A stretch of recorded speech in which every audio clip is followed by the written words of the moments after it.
Hey, yo, what's up? Welcome inside the opening line. Corey and Benny coming to you. I'm about to say live, but it won't be live when you see it. Coming to you after week one. Well, the first game of week one. And Benny, what a dud. Yeah, it's over. It's time for Overreaction Friday right here, Corey, where everybody goes nuts and starts dropping David Montgomery and, overreacting from one game right here. Listen, it was a horrible game last night, at least from a fantasy perspective, right? I wasn't too many guys if you had a lot of guys in there that put up a decent number for you. The quarterback play on both sides was a little shaky. The running back play on both sides was basically non-existent. Couple wide receivers that did a little bit last night. Really it was kind of a boring start to the season. No doubt. Allen Robinson, obviously he comes out with a big night. Benny, I seen he was open a lot, Benny. And, Benny, I've been saying that I think Mitchell Trubisky sucks for a couple of months now, for a couple of years now. And this dude can't get Allen Robinson the football. Allen Robinson could have had 150, 170 yards receiving last night. Yeah, I mean, he still went 7 for $102 or something like that. So, I mean, he had the biggest game of anybody out there on the field, at least wide receiver and production-wise. So that was good. I mean, again, Allen Robinson, a guy we had been talking up as a mid-round pick, 6th, 7th-round pick is where he was going in a lot of places. That worked out well for us, Corey. So that I was happy with.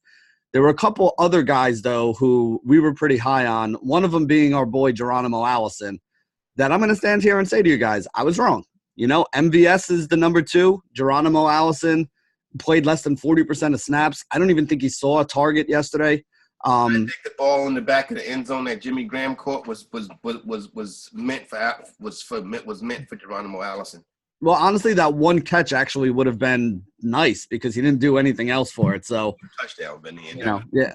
My bankroll. There was only one touchdown in the game to begin with. So if that would have been the touchdown for him, he probably would have ended up the second or third best wide receiver option on the day. I mean, even a guy like Devontae Adams, who's normally just so solid, like every game putting up 16 fantasy points last year, only had like 4 catches for like 40 yards yesterday. So he only got you 8 or 9 fantasy points. It was from top to bottom. It was kind of a shit show. The thing that I think I take away from this game, though, Chicago Bears defense is as good as they were last year. I mean, you hold Aaron Rodgers and the Green Bay Packers to 10 points, you should win that football game. You should win a football game when you hold Aaron Rodgers to 10 points. The thing that surprised me the most, we knew that the Packers made a bunch of moves in the offseason and they had a lot of young guys that are starting to step into bigger roles. Their defense looked really, really good yesterday. It was kind of a combination of bad offense by the Bears and good defense by the Packers. But I'm going to give the Packers credit because they did play good defense yesterday. I don't think we can really tell nothing about these two teams as of yet. What I will say is that the Bears have to be better offensively, and maybe that's something they can get done. And the Packers, they didn't look too good offensively either, but that was a real stout defense that they were going up against. The snaps for Taylor Gabriel. Taylor Gabriel was on the field 92% of the snaps. Yes. Couldn't get him the ball, but you know what? I like to see that. As Anthony Miller probably still trying to work himself back up to speed. Adam Shaheen can't catch. That's interesting thing that we got to look at for this season also as they try to get Trey Burton back. The Bears playmakers are Tariq Cohen and Allen Robinson. Everybody else is Gabriel is a playmaker, but he can't get him the ball. Yep. Cohen and Robinson are their best 2 guys. I don't know what this running back situation is going to look like, Benny. I think Montgomery is the best player and will eventually take the reins. Yes. But maybe a slow start to the season for David Montgomery. Yeah, let's talk about the running back situation here because I think this is kind of important. When he was on the field, David Montgomery was the best running back that they had. Yep. I don't think anybody's going to argue with that. Now, for people who took him in fantasy, that really isn't much of a consolation because I'm going to be honest with you. Here's a couple interesting things, Corey. Tariq Cohen last night did not have a single carry. So if you told me that going into the game, I would have been like, oh, well, that's really good news for, David Montgomery. It turned out not to be really good news for David Montgomery because Mike Davis had a much bigger role than I think a lot of people expected him to. Not only carrying the ball, Corey, but Mike Davis was the guy who they were throwing the ball to. Yeah, which is really bad for David Montgomery owners because one of the things that people were worried about with David Montgomery, or that was kind of helping David Montgomery, I should say, is that people are like, oh, well, he's got great hands and he'll be the passing down back. What I saw yesterday was basically Tariq Cohen lining up mostly as like a slot wide receiver. They were motioning him. They were putting him in different positions. They were trying to get him in mismatches on linebackers and safeties. Basically, you had Davis in the backfield when they were running their, quote unquote, no huddle offense or their third down kind of offense. David Montgomery is basically just getting carries for this team. Now, he looked really good with the carries that he has. I think this kid has a big upside, but you have to understand that they're not going to just give him the reins right away. I think you probably have to wait 6 or 7 weeks or get an injury before we see the David Montgomery featured back role that a lot of people were hoping he would have. And I'm willing to play the long game with Montgomery. It didn't look pretty last night. The owners obviously were triggered, didn't like the snap and stuff like that. Mike Davis is probably on waiver wires.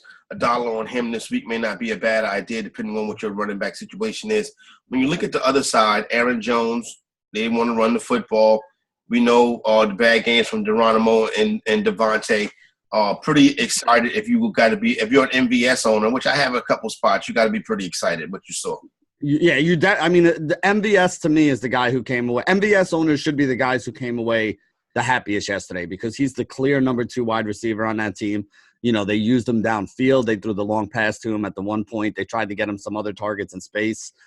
He hit the over on both his catches and yardage prop yesterday. So you're not going to get 2.5 catches and 35 yards for him as his props going forward. I think that number is going to go way up and probably rightfully so. I'm not worried about Davante Adams. It was kind of a bad game for him, but we've seen Davante Adams and we know that. I mean, Aaron Rodgers was looking for him all day yesterday. So I'm not worried about that at all. I think he's going to be fine. Geronimo Allison, like I said, I have a lot of shares of this guy. He's one of my higher-owned wide receivers that I was taking in the 10th round or so. I really feel like that's kind of a miss. I'm going to need an injury to Davante Adams or Marquez Valdez-Scantling, I think, to get the upside out of Geronimo Allison that I thought I was going to get. They actually used 2 tight end sets way more than I thought they were going to, which is really what killed Geronimo Allison. They had who's it, Lance Kendricks? No, who's the other tight end that they had out there yesterday? Oh, Mercedes Lewis. Yeah, Mercedes Lewis and Jimmy Graham together on the field is what killed Geronimo Allison because they didn't have a slot receiver when they were going with that 2 tight end set. And they used that 2 tight end set a lot. I mean, Mercedes Lewis and even the 4th and 5th wide receivers had more targets yesterday than Geronimo Allison. So again, I don't want to get crazy after one game, but I'm definitely thinking that was a big miss on me in this preseason draft season. He's not startable right now. Get him out your lineups until you see a little bit more production with his snap count and his targets go up. What else about that from last night? How about the running backs, the Packers running back situation? 60-40 split. Is getting more carries than people thought. 60-40 split it was last night between the two of them. I mean, it's still in Aaron Jones' favor. Aaron Jones is still the guy you want to own there. But part of the argument in the preseason about why Aaron Jones was worth a third or fourth round pick was that he was going to get a lot more than 60-40 on the on the splits, on the snaps.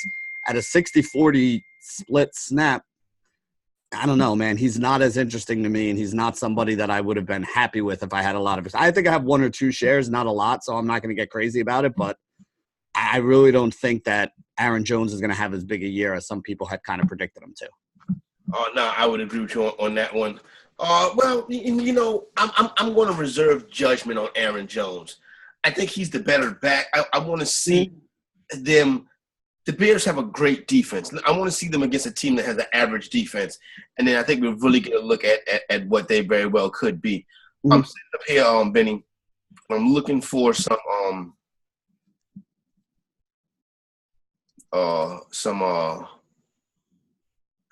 total points by home team. Okay, good. I'm looking for some bets to put down. But let me get to the NFL. Kind of got a little bit kind of got all we could get in from yesterday's action. Wasn't really too much to talk about. Trubisky's a bum. You know what I'm saying? That's the takeaway right there. Mm-hmm. And it wasn't a good betting night. But we got to get better over the weekend, Benny. As of last chance that we get to talk to the crew, where do you stand with Falcons and Vikings? Is it a bet or no bet for you? And if it's a bet, what do you like? If I had to do anything here, I'd probably be on the Viking side of this game. But honestly, this is one that I'm kind of staying away from. I can I understand that one right there. I'm going with the Vikings money line. That's going to be in that parlay with the Ravens. You get to that 102. The Ravens, Benny, are laying 6.5 as we get ready for the weekend on the road in Miami. 38.5 is the total. That's basically 7 points. 6.5 doesn't seem like a lot, but an offense like the Ravens doesn't put up a ton of points. So this could be a game that they win like 17-13 or something like that. So I don't think the Ravens are ever in doubt of winning the game. Yes. I think the point spread could be a sweat. And that's why I think the best way to play this game is as part of a teaser. Because at 6.5, if you tease it down to 0.05, basically you just need the Ravens to win. And I really do not see Miami beating them right now. I mean, you took away Miami's left tackle, so the line's going to be weak against a good defense. The skill position players aren't that great. I mean, Fitzmagic is always capable of doing Fitzmagic things, but Fitzmagic things could be 5 touchdowns or 5 interceptions. So I would much rather be on the Ravens here. But like I said, I don't like the 6.5 points. I wouldn't take the money line. But this is definitely one of the teams that's part of a lot of my teasers. He don't got 5 people that can catch all this year. Fitzmagic. So it's going to be tough. Bills and Jets, Benny, I've never put a dime on the Bills and the Jets game. I just don't know what's going to happen. John Brown to score a long touchdown is about the only thing I'm confident in this game. You like that, huh? Yeah, John Brown's going to score a touchdown in this game. I mean, listen, look at what Robert Foster did last year, and John Brown is faster than Robert Foster. I don't think this Bills offense is going to move the ball very well, but I do think that, with Allen's legs, he'll be able to kind of buy some time here or there. And one of those times when he buys time and it's just going to be a jailbreak where Brown breaks long and he hits him for a long 50, 60-yard touchdown, I think there's a very high chance that something like that happens. To me, that's the only thing I'd be looking at here. If I can get a good number on a John Brown touchdown, that would be the one thing I'd be willing to bet on in this game. That's interesting right there, Benny. Let me see if a lot of the player props don't come out until. Yeah, most of the time you don't get them till at least Friday night, probably more on Saturday. Yeah, which stinks. I wanted to, I think if they give you too much time to look at it, somebody will figure out a way to hammer these joints. Yep. So there goes that. Because now they got the single game parlays on FanDuel where you can just parlay up everything on one game. Somebody gonna catch one real good. I guarantee you that. What do you mean, like the total and who's gonna win and all that? And even the touchdown props and all of that. Oh, you could parlay those together? Yeah. That's dangerous, yeah. Yeah. There's definitely I'm not kidding. There's an advantage to figuring out, there's definitely an advantage to that. So I got to look at the numbers, but I'm going to be one of those guys that tries to bang one of those one day. And because you look what's happening. Oh, no, you can break the bank. I had one last night, Benny, that I was looking at. It had 4 players. Wasn't 4 touchdowns scored in that game. I didn't bet it, but a $5 bet would have brought back $900.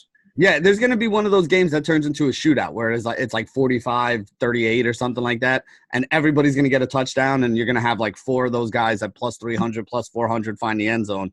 And if you had them all put together, it's going to pay 10-1 or 20-1 on your money. So that's like you said, sooner or later someone's going to break the bank on that. That's a risky proposition for FanDuel. It really is. It really is, because it's too many cats. You know what I'm saying? That easily hit that MVS last night. You know what I'm saying? You could have had that MVS. You could have had Jimmy Graham. You know what I'm saying? And it could have been on right there. Chiefs and Jaguars. This interesting one right here, Benny. This would be the total is 51.5. Mm-hmm. I think there's some points in this game right here. Mm-hmm. I think a D.D. Westbrook prop bet is probably the safest way to get some action in this game. The Chiefs laying 3.5. It seems like a trap to me. You think the Jags are going to beat them in a trap, or you think that the Chiefs are going to blow them out? This would be a close game, and the Jags cover the number. I got to be honest with you. I'm pretty heavily on the Kansas City Chiefs in this one. The Chiefs blow them out. I think they do. I think people are sleeping on how good the Chiefs' offense is. Hopefully it's great because I'm heavily invested, Benny. Yeah. You know where I stand. We think about that total, 51.5. I like the Chiefs and I like the over. Yeah, I would agree with you. Chiefs defense away from Arrowhead is not good. They're very good at home. Away from home, they have not been good. And with the pace they play at, teams are able to put points up against them. I'm thinking this is like a 31-24 game to me. So I'm looking for the over. All right. Rams and Panthers. Everybody know where I stand all week. I'm money lining the Panthers in this one. I think they get the victory. The total in this one, Benny sits at 50. But the big news is Todd Gurley expected to have a full load. Yep. Like I said at the beginning of the year, I think people were kind of sleeping on Gurley a little bit here. Even if he's not out there for as many snaps, the touches are not going to be that much different than they were last year. I have zero desire to bet on this game, Corey. I'll have DFS exposure to this game because I think there will be points there, but nothing really stands out to me as an advantage on either side. I would not be shocked if Carolina wins, so I don't think the money line on Carolina is crazy, but I also wouldn't be shocked if the Rams win either. I think this game's going to go back and forth. Jared Goff has his full complement of weapons for this game, and Jared Goff with his full complement of weapons with Cooper Kupp and everybody else in there, this offense was humming at the beginning of last year when all that stuff was going in the right direction. So I really don't want to touch this game at all. I definitely want to watch this game, but I'm not going to have any betting interest in it. Eagles and Redskins on TV here. Well, you know, we got the Reds on and all of that stuff, but I know in my area, Eagles, Redskins, Giants, Cowboys, and of course the Bills and the Jets be on too. Yep. And the night game with New England and the Pittsburgh. Steelers. Yeah. Tennessee and Cleveland. Tennessee goes in the teaser for me. Get them up to 12.5 or whatever. Yeah, I don't mind that. I mean, that's a lot of points to ask Cleveland to cover. I do expect Cleveland to win. I'm not taking them at -6.5 though. Tennessee plays ugly games. You know, they slow it down. They just, you know, kind of grind the ball with the run. That's the way they want to play. So I don't really have any desire to bet on this game. DFS wise, even like I may have a little bit of exposure to the Brown side. Probably not much going to the Tennessee side at all here. Yeah, I told y'all the Dion Lewis thing I find interesting, not to mention the fact I think Odell Beckham debuts with 2 touchdowns. And I will put a wager on Odell scoring specifically 2 or more touchdowns. Yeah, I think Odell comes out good. He says the hip is still not where they want it to be yet, but he will be out there on Sunday. When we talked yesterday morning, Benny, the Eagles were laying 9.5. Now it's up to 10. Yeah, I still think the best thing to do with the Eagles game is put that as part of your teaser. I wouldn't be shocked. Like if you told me I had to bet on the Eagles game, you know, with the points to save my life, I'd be on the Eagles side winning by more than 10. But I don't really want to take 10 points. So for me, I'll tease that down. Well, I actually did tease it down already when it was 9.5 to 3.5. You know, again, I would much rather have it go to 9 so I could tease it to 3. That 3 number is so big in football here, but this is one of those games where I really don't think it's going to matter. I think the Eagles are just that much better, and I think Washington really is just that bad right now that, you know, you really want to be on the Eagles. I think there's zero chance I touch anything that's Redskins related this weekend. DFS, betting, anything. I'm against them pretty much all season long, I think. No Vernon Davis? Not even Vernon Davis. Dude, the last time Vernon Davis played a game without Jordan Reed, he had like 2 catches on 4 targets for 28 yards. If you want that, by all means, go ahead and take it. That's not enough for me. Bengals, Seahawks. Seahawks laying 9.5. No bet for me here, Benny. Anything in this game outside of Chris Carson that we really are into? No, I like the Chris Carson rushing prop. I think it was like 70 or 80 yards. I think he could do that. I mean, he had 3 of the last 4 games last season. He had 20-plus carries and went over 100 yards. This sets up as a game where they're going to be playing ahead. They're going to be playing with the lead, and they're at home where the defense is usually pretty good. I really think this is going to be a real big game for Chris Carson. Just be careful using him in fantasy. One of the things I never really like doing, Corey, is using guys that might be game flow dependent. If they're winning, Chris Carson's going to get all the touches, and that's fine. Until I actually see them throw him the ball in situations where they're trailing, I'm not going to believe it's going to happen. So I still look at him as a guy who's a little bit risky in fantasy because, you know, you like a guy like Saquon Barkley because even if the Giants are down, you know that they're going to throw him the ball. He's going to get his touches. They can't do nothing else. Yeah, I'm not sure if that's the case with Chris Carson yet. So I like Chris Carson, but I would be very weary about putting lock button on DFS on him and putting him on every single one of my lineups. With that said, I mean, I think Seattle money line is a great, you know, it's not really a good value, but I mean, Seattle's going to win this game. I don't really want to tease it down at 9.5 because then it's just a 3. Like if it was 8.5, I would tease it down to 2.5 in a second and take it and be very happy with it. But other than a 7-point teaser here, I don't really want to mess with this game. No, I agree with you on this one. This is one that's a no bet for me. Game that I like a lot, Indianapolis Colts and the Los Angeles Chargers. The Colts number went from 7.5 down to 6.5. I'm on that 6.5. I'm on that 240 money line also, Benny. Yeah, see, for me, the best bet in this game is actually the over. I like the over too. Yeah, because, I mean, without Melvin Gordon, I'm not sure if the Steelers are going to be able if the Chargers are going to be able to run the ball, which means they could be forced to kind of pass. And I do think that the Chargers are going to have a lead in this game, which means Indy may have to pass too. So this may wind up being a pass-heavy game. I think there's some sneaky shootout potential here, so I like the over. Also like this as a sneaky lower-owned game for daily fantasy. Really? Yeah.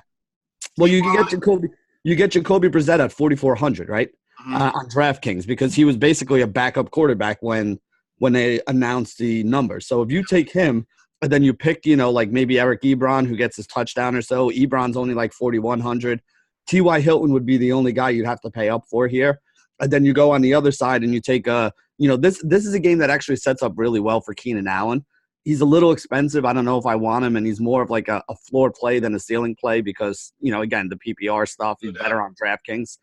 But maybe like a Mike Williams, T.Y. Hilton, Eric Ebron, Jacoby Brissett stack, you still got a lot of money left over if you put those four guys in to go and get Saquon, Zeke, Christian McCaffrey, put him with a Dalvin Cook, and then, hit on one other wide receiver and have some upside there. Or even a Hunter Henry.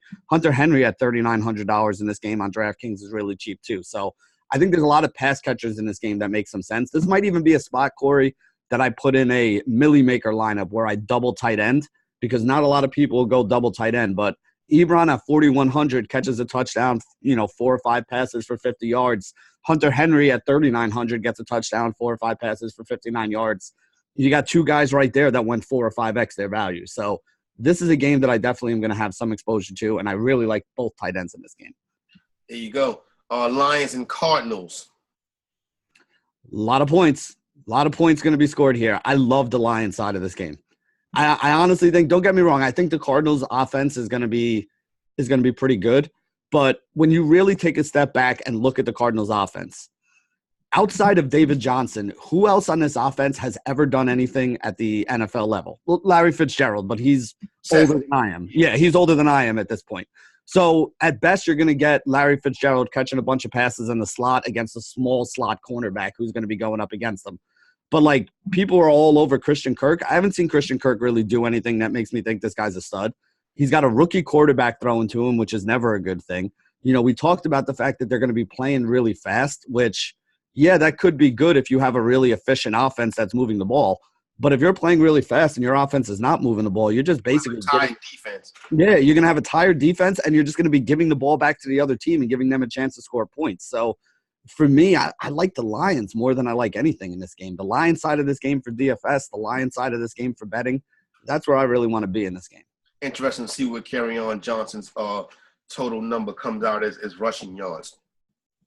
Cowboys, Giants, I'll be honest with you, I'm not going to bet the point spread on this one. I think the Cowboys win the game, but I don't like the Cowboys covering 7. The Cowboys Giants normally play very close games, and the games normally do go over the number. Yeah, I mean, Zeke to score a touchdown to me is about a lock here. Zeke over yardage is something I'd probably be looking at when the player props come out here. I think the Cowboys win this game, but I don't want to take the points on it. To be honest, I probably won't bet anything spread-wise or over or total-wise. If I do anything in this game, it's probably going to be some player props with Zeke, who I listen, to me, Zeke is 100%. I'm playing Zeke this week as if Zeke's 100%, and there's no reason there's no reason to tick him down, in my opinion. I think he's going to be fine. He was good in practice. They said that he's ready for a full workload. I wouldn't be worried about anything with Zeke. Zeke would be a guy that I'd plug in. I agree with you. The Saints, the Buccaneers and the 49ers, we've talked about that game pretty significantly the past couple of weeks, Benny. The past couple of days, we do like shootout conditions in this one, and I think everybody gets a chance to start in this one. I'm going to be looking heavily at passing props in this game. I want the over for both of the quarterbacks unless the numbers are ridiculous. I want to look at some of the overs on catches for guys like Kittle and Evans and Godwin and Even Marquise Goodwin. I'm going to be looking for Goodwin to score a touchdown as a small bet that I'll throw in there as well. And then again, I like the over in this game. I mean, we talked about it for DFS the other day. Like, this is a game that I'm going to have a lot of exposure to for DFS on both sides of it, right? Because, I mean, Tampa Bay is going to be Tampa Bay can't run because they just don't have a good running game. And I think the 49ers, the easiest way, the best plan of attack against Tampa Bay is to attack those corners on the outside. So I think that both of these teams set up as a pass-heavy game script, which means that this should be a game that features a lot of scoring, a lot of the ball being moved. It should be the complete opposite of what we sat through last night. Exactly, Benny. You couldn't have said it better. Finally, the Pittsburgh Steelers and New England Patriots. I would try to figure out a way to put the Steelers in the teaser, and I would sprinkle the money line. I think they can get an upset in week 1. Yeah, this is such a tough one for me, right? Like, I don't think the Patriots are as good this year as they've been in years past. I don't think that before, Benny. But that's what I'm saying is that's why I don't want to really be against them. Like, put it this way, betting against Bill Belichick has never really worked. It's not a profitable thing, Benny. Yeah, no, it's not something that you're gonna consistently make money doing. So I don't really think I want to do it. Again, it's the Sunday night game. It's the only one that's on. I am not going to be trying to chase lost money or trying to double up one money in this game on Sunday. I'm going to sit on my couch. I'm going to watch it. I'm going to enjoy it. I'm going to see how things work out. I'm going to try to figure out what's going on with the wide receivers for New England. I'm going to try to figure out who the number 2 wide receiver in Pittsburgh is. But I'm not going to have much money or much DFS action or any betting situations on it. This is just going to be it's going to be a fact-finding mission, Corey. I'm going to be watching this game to see what I can see for weeks in the future that we can make some money off of. There you go right there. And I would agree with you on that one. Tonight in college football, Benny, I'm going to catch the 12 points that the Marshall Thunder and Herd are getting on the road. Nice. Boise State coming off the big win over Florida State. Boise State is ranked 25th. Teams ranked in that 22 to 25 range tend to get overvalued because they're essentially in the top 25. Mm. But what people don't know is, like, Marshall could be like number 26. You know what I'm saying? Yeah. Teams 20 to like 100, the difference between them is 1 or 2 plays. Exactly. That's the difference between them. So there really isn't that big a deal. Yeah, Boise laying 12 is a little bit too much. Also, I want to see if they ever drop it, what the other games can pull off the board altogether now. Virginia and William and Mary. Virginia's laying 36.5. Virginia's a very good team. Mm. But I would rather look at a point total for Virginia on that one. Anything under 34. I mean, anything over, anything under 34, I'm going to go ahead and hammer that one out too. So that's what I got down tonight. As far as tomorrow in college football, I will say I would lay the 16 with Ohio State. I would catch the 1.5 with Syracuse traveling to Maryland. Juice. Yep. What else did I see? I like hold on, let me go. Clemson. I believe the point total is 41.5. I would take the over until they don't get it. That's what I would do with that. That's a big game down there in Death Valley. I would money line UCLA. I would money line UCLA and the Hurricanes. I think you can get some plus money on that. 2 teams that I think both need to win this week. And BYU goes to Tennessee. They're getting +4. I would take BYU +4, and that's for tomorrow. And then the big one tomorrow night with LSU and Texas, I would wait until halftime before I bet on that game. That game is very, very evenly matched. Why would you wait till halftime? What's the thought process behind that? I would want to see what's going on first. I want to see how the 2 teams are playing first. You know what I'm saying? Right now, it's just too closely together. And if you have a bad Saturday and you get on tilt, I would lay the 6.5 with Hawaii. Yeah, man, dude, the Hawaii game is always important to get back that money for Sunday, so you have it for NFL. I like that. There you go, right there. Big piece of chicken goes to Allen Robinson. Thanks for that 17 points off the rip. What you got, Benny? Yeah, I mean, I think I got to give it to Jimmy Graham from last night because he's the only guy that got himself into the end zone. Played pretty decent game, was a little more involved than I think a lot of people thought. You know what's kind of crazy? Because, again, I'm doing a tight end article today. That's the straw that I drew for the season. How about that? He was actually the 6th or 7th most targeted tight end last year, which I didn't realize. He only had like 55 catches, but he wound up with 90 targets last year. And there were only 5 tight ends who wound up with over 100 targets. So he was the 6th most targeted tight end last year, which I didn't realize. Even though he had a very horrible catch rate and didn't put up a lot of yards or touchdowns, maybe the regression is in his favor this year. Maybe he's this year's Eric Ebron. Who knows? No, that's interesting, and that's very good. Aaron Rodgers normally don't throw to the tight end, but you did see him talk to the tight end more. Maybe that's something that'd be a little bit more prevalent in Matt LaFleur's offense. And remember, they did play the 2 tight end set yesterday, so they didn't use the slot receiver. So maybe that's why they targeted tight end more, because normally that's Randall Cobb's spot in the slot who was getting a lot of those targets. With them only putting, Geronimo Allison on the field for under 40% of plays yesterday, maybe the 2 tight end thing is something we're going to see more out of them.